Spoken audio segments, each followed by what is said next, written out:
కేంద్ర బడ్జెట్ ఈసారి ఎంచుకున్న ప్రాధాన్యతల గురించి మనం ఒక్కొక్క ప్రాధాన్యత గురించి ఈ క్లాస్లో తెలుసుకుందాం. మొత్తం 9 నవ ప్రాధాన్యాలు కేంద్ర బడ్జెట్ ఈసారి స్పష్టం చేసింది బడ్జెట్లో. అందులో మొట్టమొదటిది వ్యవసాయ రంగంలో ఉత్పాదకత. వ్యవసాయ రంగంలో ఉత్పాదకతకు ఈసారి నిజానికి కూడా కేంద్ర బడ్జెట్లో 1.52 లక్షల కోట్లు కేంద్ర బడ్జెట్లో వ్యవసాయానికి దాని అనుబంధ రంగాలకు కేటాయించారు. ఈసారి బడ్జెట్లో 1.52 లక్షల కోట్లు వ్యవసాయ అనుబంధ రంగాలకు కేటాయించారు. డైరెక్ట్ కూడా ప్రశ్న వచ్చే ఛాన్స్ ఉంది కాబట్టి ఖచ్చితంగా నోట్ చేసుకోవాల్సిన ఫిగర్. వ్యవసాయ అనుబంధ రంగం. వ్యవసాయ అనుబంధ రంగం అంటే వ్యవసాయంతో పాటు పశుపోషణ వస్తుంది, హార్టికల్చర్ వస్తుంది, చేపల పెంపకం, మత్స్య పరిశ్రమ లాంటివి. మత్స్య పరిశ్రమ, పశు సంపద అంటే పశుపోషణ ప్లస్ హార్టికల్చర్ ఇవన్నీ కూడా వ్యవసాయంకే వస్తుంది. కాబట్టి వీటికి కేంద్ర ప్రభుత్వం కేటాయించిన నిధుల గురించి నేరుగా ప్రశ్న వచ్చే ఛాన్స్ ఉంది. 1.52 లక్షల కోట్లు ఈసారి కేంద్ర ప్రభుత్వం వ్యవసాయానికి కేటాయించింది. రైతులు అనే పదాన్ని మనం ఈసారి వాళ్ళని ఆకట్టుకునేటట్టుగా, వాళ్ళని టార్గెట్ చేసేటట్టుగా బడ్జెట్ ముందే ప్రవేశపెట్టినామని చెప్పారు. దానికి అనుగుణంగానే ఈసారి రైతులకు నిజంగానే కొత్తగా ఏం చేసింది మరి కేంద్ర ప్రభుత్వం అనేది మనం ఇందులో కనబడుతుంది.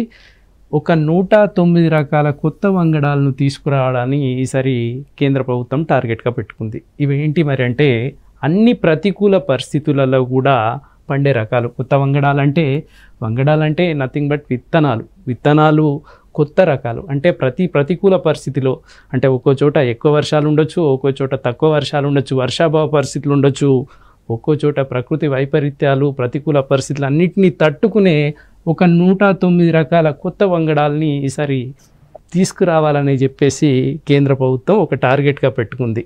ఇంకొకటి చాలా ఇంపార్టెంట్ పాయింట్ ఏంటంటే ఆర్గానిక్ ఫార్మింగ్. మనందరం వింటున్నాం. ఆర్గానిక్ ఫార్మింగ్ దిశగా ఈసారి కేంద్ర ప్రభుత్వం కొత్త అడుగే వేసింది. ఇంతకుముందు ఆర్గానిక్ ఫార్మింగ్, ఇప్పుడు చాలా చోట్ల మనకు మార్కెట్లో ఆర్గానిక్ ఫుడ్స్ దొరుకుతున్నాయి. దాన్ని దిశగా ఆర్గానిక్ పంటల్ని పెంచాలనే ఉద్దేశంతో, ఆర్గానిక్ అంటే ఏం లేదు, పెస్టిసైడ్స్ లేకుండా, రసాయనాలు లేకుండా సేంద్రియ సాగు అంటే ప్రకృతి మన పాతకాలంలాగా ఎరువులు వేసి రసాయనాలు ఏం వాడకుండా, క్రిమిసంహారక మందులు ఏం వాడకుండా తయారు చేసే అంటే పంటలు ఉత్పత్తి చేయడమే ఇది సేంద్రియ సాగు. దాన్ని ఎంతమంది టార్గెట్ పెట్టుకున్నది? 2 ఏళ్లలో 1 కోటి మంది రైతులు ఆ సేంద్రియ సాగు దిశగా ప్రయత్నించేటట్టుగా కేంద్ర ప్రభుత్వం ఈసారి టార్గెట్గా పెట్టుకుంది. ఇది నిజంగానే ఒక మంచి, ఎందుకంటే కేంద్ర ప్రభుత్వం ఎంచుకున్న వ్యవసాయ రంగంలో ఇది సరికొత్త మార్పు. ఇంతకుముందు ఆర్గానిక్ ఫార్మింగ్ దిశగా లేదు. గత 5 ఏళ్లలో కూడా ఆర్గానిక్ ఫార్మింగ్ అసలు కేంద్ర ప్రభుత్వం ప్రత్యేకంగా చేసింది లేదు. ఈసారి ప్రత్యేకంగా మెన్షన్ చేసింది 2 ఏళ్లలో 1 కోటి మంది రైతులు సేంద్రియ సాగుబాట దిశగా ప్రయత్నించాలని. దానికోసం ఏం చేసిందంటే 10,000 బయో ఇన్పుట్ వనరుల కేంద్రాలు కూడా ఏర్పాటు చేస్తుంది. తర్వాత ఒక భూముల కవరేజీకి 3 ఏళ్లలో డిజిటల్ పబ్లిక్ ఇన్ఫ్రా కూడా ఏర్పాటు చేస్తామని చెప్పింది. అంటే ఇవన్నీ కూడా వ్యవసాయ రంగంలో కొత్తగా ప్రాధాన్యంలో మొట్టమొదటి ప్రాధాన్యమే వ్యవసాయ రంగానికి ఇచ్చింది. వ్యవసాయ రంగంలో ఉత్పాదకతను పెంచాలంటే ఒకటే అండి, ఇప్పుడు ఒక ఎకరంలో 40 బస్తాలు పండించే రైతు ఆ ఎకరంలో 42 బస్తాలు పండిస్తే ఉత్పాదకత మెరుగుపడ్డట్టే. అంటే సాగు చేసే విస్తీర్ణం అంతే, కానీ ఉత్పత్తి పెరిగితే అది ఉత్పాదకత పెరిగినట్టే. ఆ దిశగా కేంద్ర ప్రభుత్వం ఈసారి సరికొత్త ప్రయోగాలని చేస్తుంది. నిజంగానే ఈ మంచి లక్ష్యాలను ఎంచుకుంది. ఇది మొదటి ప్రాధాన్యంగా ఎంచుకోవడం అనేది రైతులకు నిజంగానే మేలు జరిగే పరిణామం. ఈ 2 ఏళ్లలో 1 కోటి మంది రైతుల్ని సేంద్రియ సాగుబాట చేయాలని చెప్పేసి కూడా కేంద్ర ప్రభుత్వం టార్గెట్గా పెట్టుకుంది. 2వ ప్రాధాన్యం చూద్దాం, ఉపాధి నైపుణ్యాభివృద్ధి. నిజానికి ఉపాధి నైపుణ్యాభివృద్ధిలో 2 ఉన్నాయి. ఒకటి నేరుగా ఉద్యోగాలు. ఉపాధిలో నేరుగా ఉద్యోగాలు ఇవ్వడం ఉపాధి. నైపుణ్యాభివృద్ధి అంటే స్కిల్స్ ఎందుకు అవసరం? స్కిల్స్ అంటే పరిశ్రమలకు అవసరమైన ఉద్యోగ నైపుణ్యం నేర్చుకోవడమే స్కిల్స్. అంటే సపోజ్ ఒక పరిశ్రమలో మనకి ప్యాకింగ్ ఇండస్ట్రీ ఉంది, ప్యాకింగ్ చేయడం అనేది నేర్చుకోవడం అనేది నైపుణ్యం, స్కిల్. సపోజ్ వెల్డింగ్ చేసే వాళ్ళు ఉన్నారు, ఉపాధి అక్కడ ఉద్యోగం దొరకడం అంటే ముందు వెల్డింగ్ నేర్చుకోవాలి. ఆ నైపుణ్యం ఏదైతే ఉందో అది స్కిల్. ప్రతి పరిశ్రమకు కూడా వాళ్ళ అవసరాలకు తగ్గట్టుగా మానవ వనరులు లేవనేది ఇండియాలో ఉన్న ప్రధానమైన కంప్లైంట్ ఇప్పుడు. అంటే పరిశ్రమలకు తగ్గట్టుగా నైపుణ్యాలు లేవు, ఆ నైపుణ్యాలు ఉన్న మానవ వనరులు లేవనేది ప్రధానమైన కంప్లైంట్. ఈసారి ఆ కంప్లైంట్ని, ఆ కొరతను అడ్రస్ చేసేందుకు కేంద్ర ప్రభుత్వం ప్రత్యేకంగా ఉపాధి నైపుణ్యాభివృద్ధికి ప్రాధాన్యం ఇచ్చింది. అది చాలా ఏమేం టాస్కులు పెట్టుకుందో కూడా చూద్దాం. 5 ఏళ్లలో 20 లక్షల మంది యువతకు ప్రత్యేకంగా శిక్షణ ఇవ్వాలనుకుంది ఒకటి. రెండోది, యువతకు ఉన్నత విద్య చదివే యువకులకు 10 లక్షల దాకా లోన్స్ ఇవ్వాలని కూడా ఈసారి కేంద్ర ప్రభుత్వం బడ్జెట్లో ప్రత్యేకంగా ప్రస్తావించింది.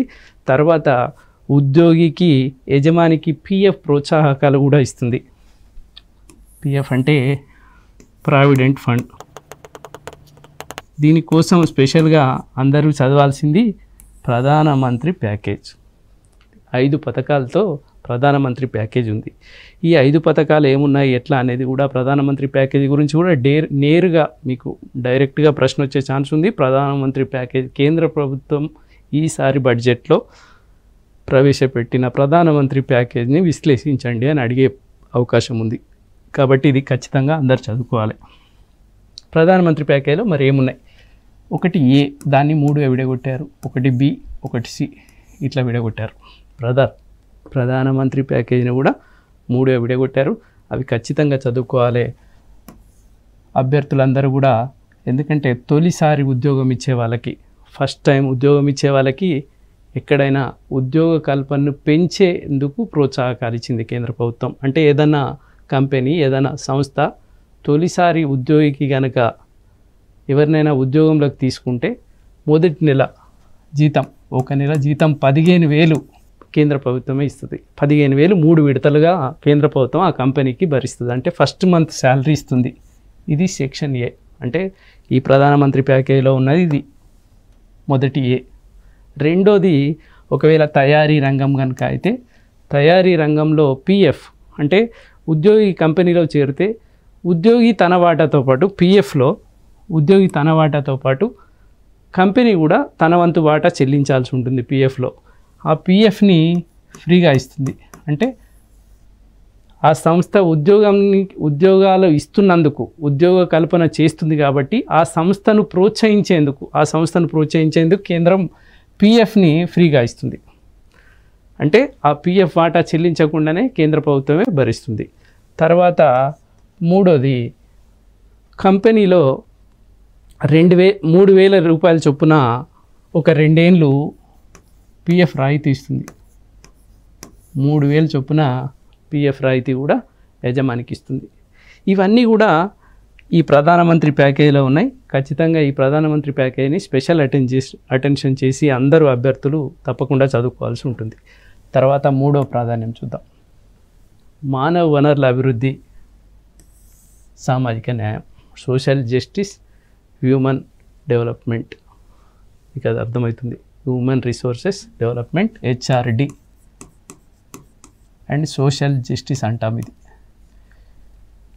దానికోసం ఏం చేస్తుంది అంటే అన్ని ప్రాంతాలు, అన్ని వర్గాలకి సమన్యాయం చేయడమే సామాజిక న్యాయం. మానవ వనరుల వృద్ధి, ఈ రెండిటి కోసం ఏమేం చేస్తుంది? ఈసారి కొత్తగా అందరి ఫోకస్ చేయాల్సిన అంశం, ఈ ప్రాధాన్యంలో అన్నిటికంటే ముఖ్యమైనది 63,000 గిరిజన గ్రామాలకు సమగ్రాభివృద్ధి పథకం కింద తీసుకుంది. ఇక్కడ దాదాపు 5 కోట్ల మంది గిరిజనులకు నేరుగా వాళ్ళ సంక్షేమం, వాళ్ళ అభివృద్ధికి ఇది కేంద్ర ప్రభుత్వం ఈసారి బడ్జెట్లో నిధులు కేటాయించింది. దాంతో 63,000 గిరిజన గ్రామాలకు ఈ పథకాన్ని వర్తింపజేస్తుంది. ఇది చాలా ఇంపార్టెంట్. ఈసారి 3వ ప్రాధాన్యంలో సామాజిక న్యాయంలో భాగంగా కేంద్ర ప్రభుత్వం ఇది తీసుకుంది. 4వది, మహిళలు బాలికల అభ్యున్నతికి 3 లక్షల కోట్లు కేటాయించింది. తర్వాత ఈశాన్య ప్రాంతాల అభివృద్ధిపై ప్రత్యేక దృష్టి సారించింది. ఇవన్నీ కూడా ఖచ్చితంగా ఇక్కడి నుంచి కూడా సామాజిక న్యాయానికి పాటించిన దాంట్లో ఈసారి నిజానికి ఈ పారిశ్రామిక హెరిటేజ్ కారిడార్ల అభివృద్ధితో పాటు గిరిజన గ్రామాల దాని మీద ఎక్కువ ఫోకస్ చేసినట్టు కనబడుతుంది కేంద్ర ప్రభుత్వం. ఖచ్చితంగా ఈ యాంగిల్లో మనం పోటీ పరీక్షలకు చదివే అభ్యర్థులందరూ కూడా దీని మీద ఎక్కువ ఫోకస్ చేయండి. ఇక్కడున్న ఈ గిరిజన గ్రామాల అభివృద్ధికి కేంద్ర ప్రభుత్వం గతంలో అనుసరించిన పథకాలు లేకపోతే ఇప్పటికే అమలు చేసిన పథకాలు కూడా చదువుకుంటే ఇక్కడ నుంచి ప్రశ్న వచ్చే అవకాశం ఎక్కువ ఉంది. తర్వాత మహిళలు బాలికల అభ్యున్నతికి 3 లక్షల కోట్లు కేటాయిస్తుంది. ఇక్కడ యూత్ను ఆకట్టుకునే పని కూడా చేసింది కేంద్ర ప్రభుత్వం. ఎందుకంటే యువతలో మహిళలు యువతులు ఎక్కువ మంది ఉద్యోగాలు చేయకుండా దూరం ఉంటున్నారని చెప్పేసి వీళ్ళ కోసం ప్రత్యేకంగా వర్కింగ్ ఉమెన్స్ హాస్టల్ ఏర్పాటు చేయాలని, తర్వాత పిల్లలున్న వాళ్ళైతే పిల్లల సంరక్షణ కంటే ఆడవాళ్ళు ఉద్యోగానికి వెళ్తే పిల్లల సంరక్షణ కోసం క్రెచ్లు ఏర్పాటు చేయాలని, అంటే వాళ్ళకి శిశు సంరక్షణ కోసం, అంటే ఉద్యోగాలకు వెళ్ళినంతసేపట్లో పిల్లల్ని చూసుకోవడానికి కోసం ప్రత్యేకంగా హోమ్స్ ఏర్పాటు చేయాలని, చిల్డ్రన్ హోమ్స్ ఏర్పాటు చేయాలని కూడా దాన్ని కేంద్ర ప్రభుత్వం ప్రత్యేకంగా దృష్టి పెట్టింది. ఈ 2 యాంగిల్స్ నుంచి ఖచ్చితంగా అభ్యర్థులందరూ చదువుకోవాల్సిన అవసరం ఉంది. తర్వాత 4వ ప్రాధాన్యం తయారీ సేవా రంగాలు, అంటే మ్యానుఫ్యాక్చర్ సెక్టర్ను సర్వీసెస్ సెక్టార్కి కూడా ఈసారి అత్యంత ప్రాధాన్యం ఇచ్చింది. ఎందుకంటే ఇది నా జీడిపి దేశ సంపదను పెంచే రంగాలలో ఇది చాలా ఇంపార్టెంట్. కాబట్టి తయారీ సేవా రంగాల పట్ల కేంద్ర ప్రభుత్వం ఈసారి బడ్జెట్లో అత్యధిక ప్రాధాన్యం ఇచ్చింది. ఎంఎస్ఎంఈలకు రుణ హామీ పథకాలు, అంటే ఆల్రెడీ మనం చెప్పుకున్నాం. ఎంఎస్ఎంఈలు అంటే సూక్ష్మ చిన్న మధ్యతర పరిశ్రమలన్నిటికీ లేదంటే సంస్థలన్నిటికీ కూడా క్రెడిట్ గ్యారంటీ ఇస్తుంది కేంద్ర ప్రభుత్వం. ఈసారి ఏం ఇస్తుంది? రుణ హామీ ఇస్తుంది, క్రెడిట్ గ్యారంటీ ఇస్తుంది. దానికోసం దాదాపు 100 కోట్ల దాకా ఈ బడ్జెట్లో ప్రత్యేకంగా కేటాయించింది. ఇది నిజానికి చిన్న పరిశ్రమలకు చాలా బూస్టప్. చిన్న పరిశ్రమలకు ఉన్న ప్రధానమైన సమస్యనే ఈరోజు దేశంలో రుణం. వాళ్ళకు పెట్టుబడులకు ఏదో చిన్న సంస్థ పెడతారు, పెట్టుబడి సరిపోదు. సరైన సమయంలో వాళ్ళకు రుణం ఇస్తే ఆ పరిశ్రమ నిలదొక్కునే అవకాశం ఉంటుంది. కానీ నిలదొక్కునేందుకు అవసరమైన 100 కోట్ల దాకా రుణాలను ఈసారి కేంద్ర ప్రభుత్వం బడ్జెట్లో కేటాయించింది. తర్వాత ముద్రా రుణాల పరిమితి 20 లక్షలకు పెంచింది. గతంలో ఇది ముద్రా రుణాలు 10 లక్షలు ఉండేదండి. ముద్రా రుణాలు గతంలో 10 లక్షలు ఉండేది, దాన్ని 20 లక్షలకు పెంచింది. తర్వాత ప్రభుత్వ ప్రైవేట్ భాగస్వామ్యంలో కామర్స్ హబ్లు 4.2. ప్రభుత్వ ప్రైవేట్ భాగస్వామ్యంలో కామర్స్ హబ్లు అనేది మనం ఎందుకు చెప్పుకుంటామంటే ఈసారి ప్రభుత్వం ఇక్కడ ఒక చాలా ఇంట్రెస్టింగ్ నిర్ణయం తీసుకుంది. ఈసారి ప్రైవేటు భాగస్వామ్యాన్ని పెంచే దిశగా బడ్జెట్ ఉంది. ఎందుకంటే ఈసారి మొత్తం మీరు 9 ప్రాధాన్యాలు చదివితే అర్థమవుతుంది. డెఫినెట్గా ప్రైవేటు భాగస్వామ్యం పెరిగితే సంపద మరింత పెరుగుతుంది, ప్రతి చోట పెట్టుబడుల సమీకరణ కానీ ఈజీ అవుతుందని ప్రభుత్వం ముందు నుంచే కేంద్ర ప్రభుత్వం ఈసారి బడ్జెట్లో ప్రైవేటు భాగస్వామ్యంతో చేపట్టే ప్రాజెక్టులకు అత్యంత ప్రాధాన్యం ఇచ్చింది. అందులో భాగంగానే కామర్స్ హబ్లను కూడా చేస్తుంది. తర్వాత పట్టణాభివృద్ధిలో అర్బన్ డెవలప్మెంట్కి అత్యంత ప్రాధాన్యం ఇచ్చింది. దాంట్లో 30 లక్షలకు పైగా ఉన్నాయని, 30 లక్షల కంటే ఎక్కువ జనాభా ఉన్న 14 సిటీలకు దేశంలో వాటికి సమగ్ర అభివృద్ధికి ప్రత్యేకంగా ప్రణాళిక విడుదల చేసింది. తర్వాత ప్రధాని పట్టణ ఆవాస్ యోజన 2.0, అంతకుముందు పట్టణ ఆవాస్ యోజన 1 ఉంది. ఈసారి 1 కోటి మందికి పేద మధ్యతరగతి కుటుంబాలకు ఇల్లు ఇవ్వాలనేది ఈసారి టార్గెట్గా పెట్టుకుంది. ఇది డెఫినెట్గా కొత్త ఇనిషియేషన్.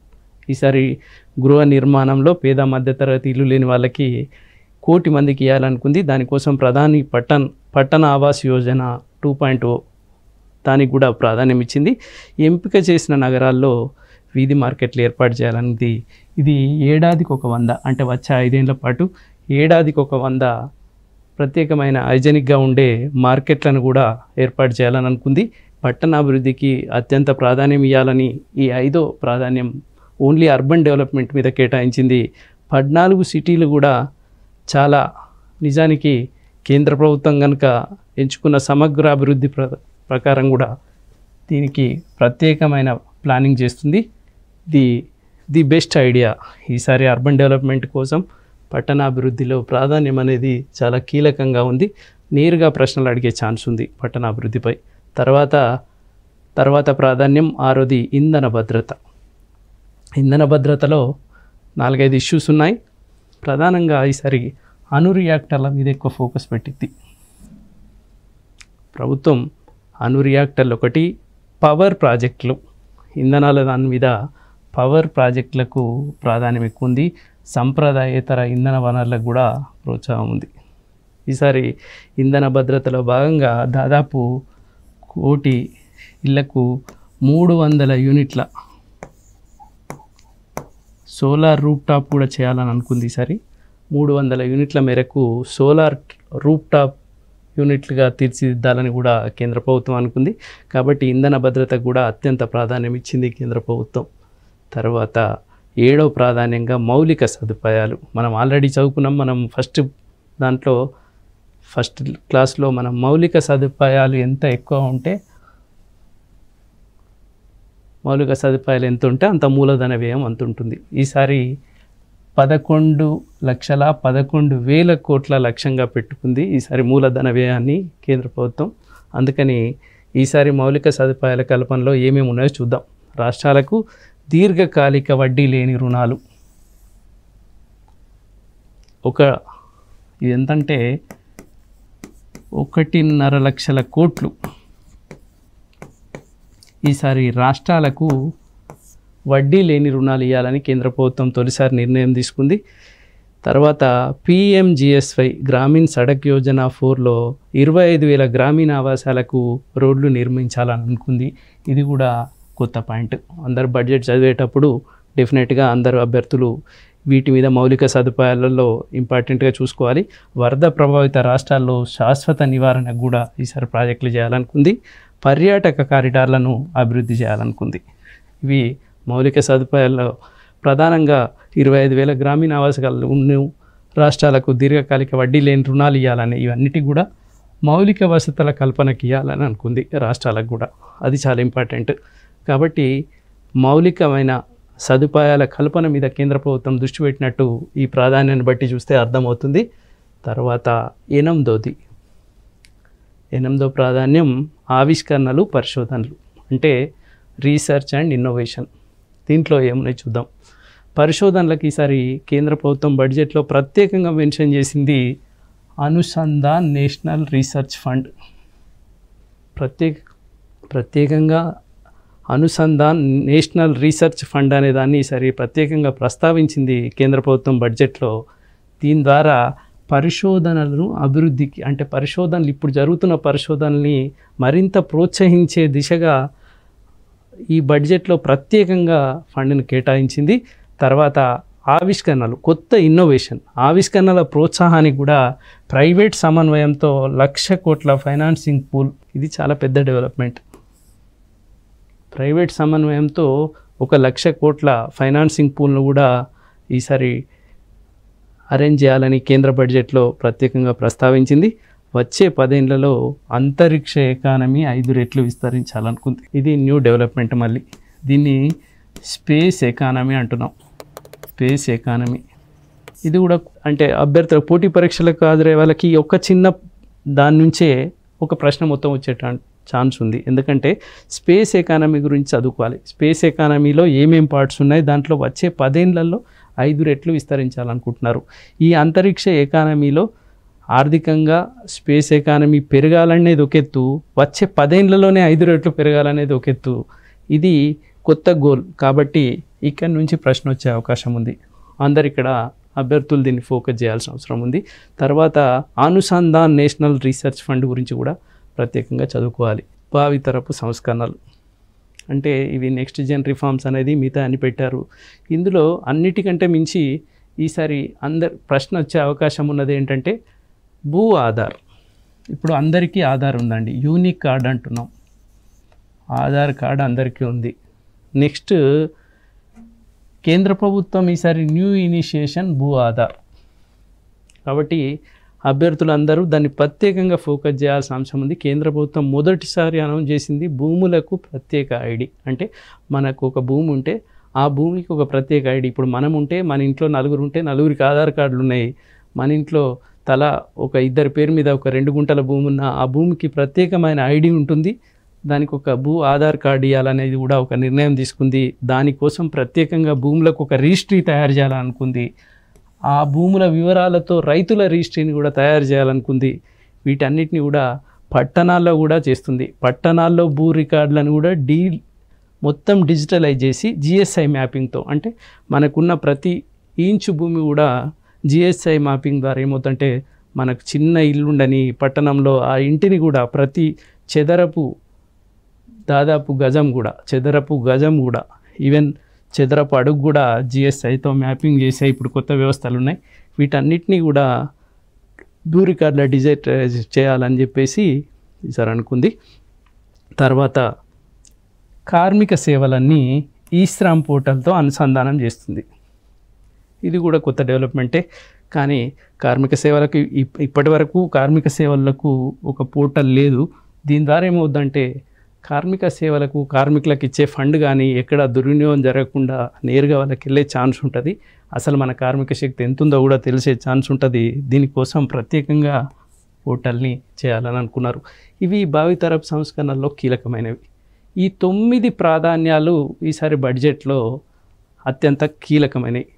వీటిలో చాలా ఎక్కువ ఎక్స్టెన్సివ్గా ఉన్నాయి కాబట్టి ప్రతి ప్రాధాన్యం నుంచి ఒక ప్రశ్న వస్తుంది.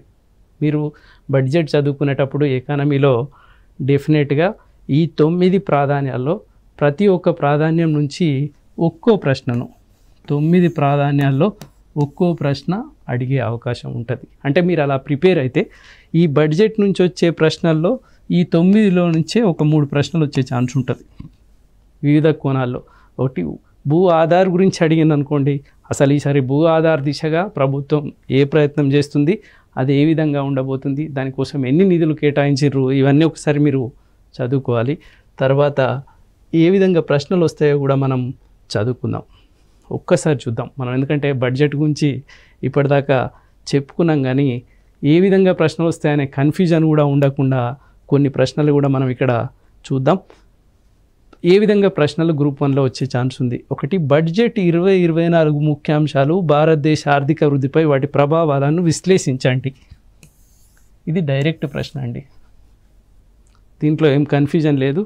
కొద్దిగా మీరు బడ్జెట్ 2024-25 అంటే ఏడాది బడ్జెట్లో ముఖ్యాంశాలు ఏంది, భారతదేశ ఆర్థిక వృద్ధిపై వాటి ప్రభావాలను విశ్లేషించండి అనేది డైరెక్ట్ ప్రశ్న.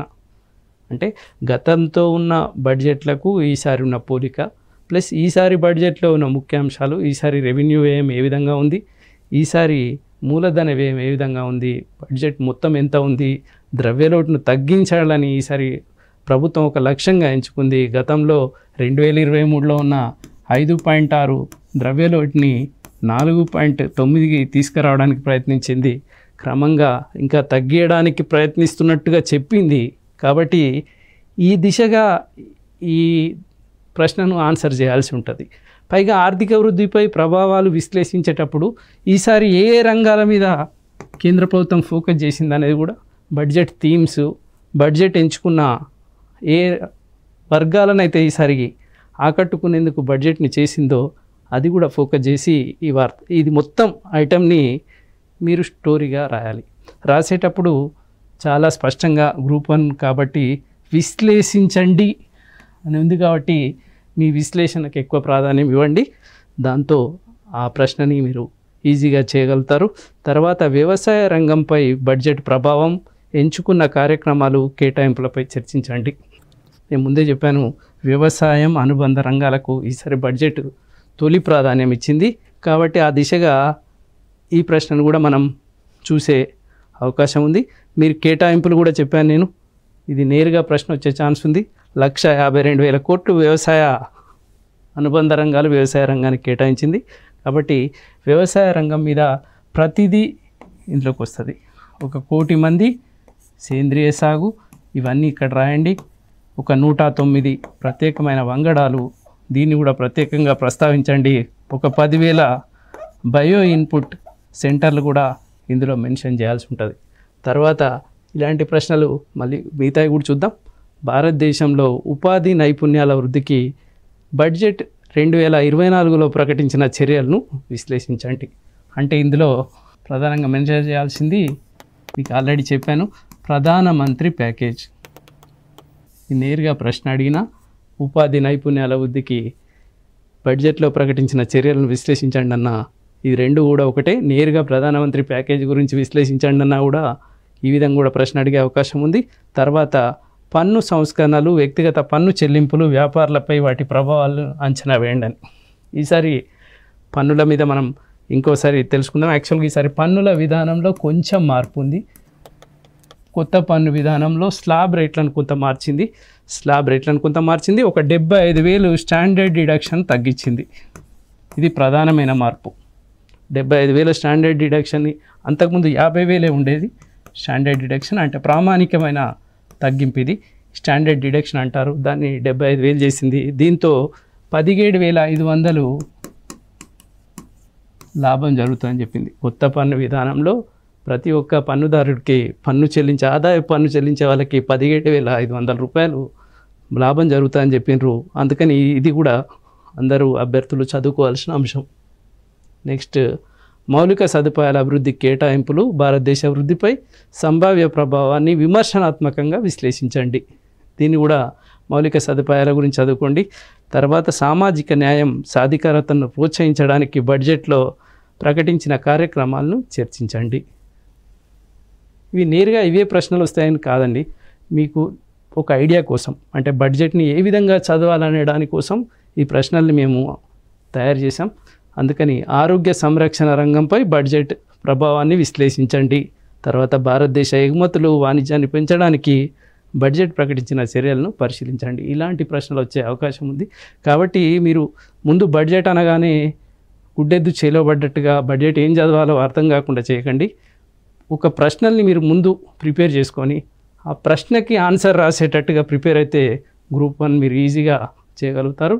గ్రూప్ 1 పరీక్ష రాయాలంటే కొంత బడ్జెట్ని విశ్లేషణాత్మకంగా చదివే ప్రయత్నం చేయండి. ఏ విధంగా రాయాలో కూడా 4-5 సార్లు ప్రాక్టీస్ చేయండి.